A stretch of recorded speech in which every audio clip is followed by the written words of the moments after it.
domingo da misericórdia, e nesse domingo da divina misericórdia sobre cada um de nós, vamos refletir sobre a família e igreja. Ou seja, a primeira leitura traz para nós o comportamento dos primeiros cristãos. Como era o comportamento dos primeiros cristãos? Eles não acreditavam ser apenas e exclusivamente deles aquilo que lhes pertencia. Ou seja, mediante a necessidade da comunidade ali presente, quem possuía muitos bens, vendia esses bens que possuía, e até onde? A igreja, aos pés dos apóstolos. Os apóstolos são representantes da igreja, para que os apóstolos então distribuíssem segundo a necessidade de cada. E o que me chama a atenção nesse texto é: não havia entre eles necessitado algum. Por que não havia entre os primeiros cristãos nenhum necessitado? Porque todo mundo era rico? Porque todo mundo tinha um bom emprego? Não, porque havia partilha, havia o entendimento de que nada era meu somente, mas aquilo que me pertencia precisava também ajudar ao meu irmão. E essa mesma consciência nós temos que ter nos dias de hoje, porque isso é misericórdia. A misericórdia de Deus alcançava e alcançou de tal maneira os discípulos que eles conseguiam distribuir esta misericórdia. Eles tinham no entendimento deles que a pregação do Evangelho precisava também fazer fruto na vida pessoal de cada um. Ou seja, as pessoas que ali estavam, além do benefício espiritual, também eram amparadas pela igreja. Então, para ser igreja de Cristo, eu preciso olhar também para a necessidade do meu irmão. São Tiago já dizia: como é que eu vou dizer para o meu irmão, vai em paz, meu irmão, alegra-te e deleita-te, quando ele não tem o mínimo para comer ou um teto para dormir? Ou seja, é a responsabilidade espiritual que acarreta como consequência o olhar para a necessidade do nosso irmão. Jesus não veio cuidar de ação social, não é disso que o padre está falando. Pelo contrário, Jesus veio para salvar o ser humano. A mensagem de Jesus é essencialmente espiritual.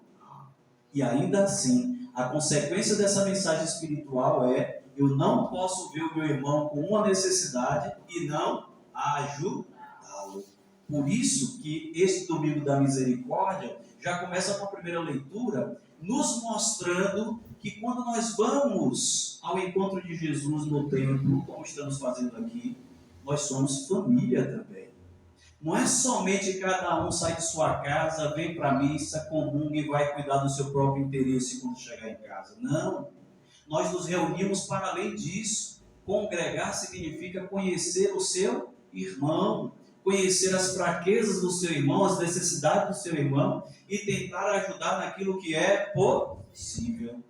E como é que a gente consegue o que é possível? Dando de nós o melhor. Pois muito bem. Então a gente vê que a primeira leitura nos convida a nos comportarmos como família, família cristã, ou seja, cuidar do interesse também do meu irmão. Mas aí vem o Evangelho de hoje, que traz uma mensagem central para nós, que é tão importante, mas tão importante, que sem ela nós somos incapazes de processar as coisas que nos acontecem. Com uma palavrinha de 3 letras: a paz esteja com vocês, convosco. E a paz ela é tão importante que um sujeito sem paz, ele vai ganhar 10 milhões de reais e não vai saber o que fazer com esses 10 milhões de reais. No outro dia, provavelmente, ele está pobre. Por quê? Porque é um sujeito que não sabe agradecer e reconhecer em Deus aquele favor que lhe foi concedido. É um coração que não está em paz, é inquieto, não saberá o que fazer com as coisas boas. Mas, padre, você está falando de dinheiro, vamos embora pular de assunto então. O sujeito que não tem paz, a sujeita que não tem paz, ele encontra uma mulher linda, que se apaixona por ele, quer se relacionar com ele, mas ele não tem paz. Ele perderá o grande amor de sua vida porque é um coração inquieto. A mesma coisa, a mulher que não tem paz vai encontrar o rapaz bonito, atencioso, que quer algo sério com ela, quer formar família, mas como aquele coração não tem paz, ela não vai conseguir processar aquela coisa boa que está ali acontecendo. E o lado inverso acontece o quê? A mesma coisa. Quando eu não tenho paz no meu coração e perco alguém que eu amo, eu entro em desespero. Se eu perco o emprego, eu entro em desespero. Porque eu não tenho paz. Então a paz é aquilo que me faz compreender as coisas que estão ao meu redor. A paz é tão importante que ela foi a primeira coisa que Jesus ressuscitado desejou aos seus discípulos. Estavam todos medrosos, né? Escondidos praticamente, as portas e as janelas trancadas. Jesus se põe no meio deles e diz o quê? A paz esteja com vocês. A porta estava aberta? A janela estava aberta? Mas Jesus se pôs dentro daquele ambiente.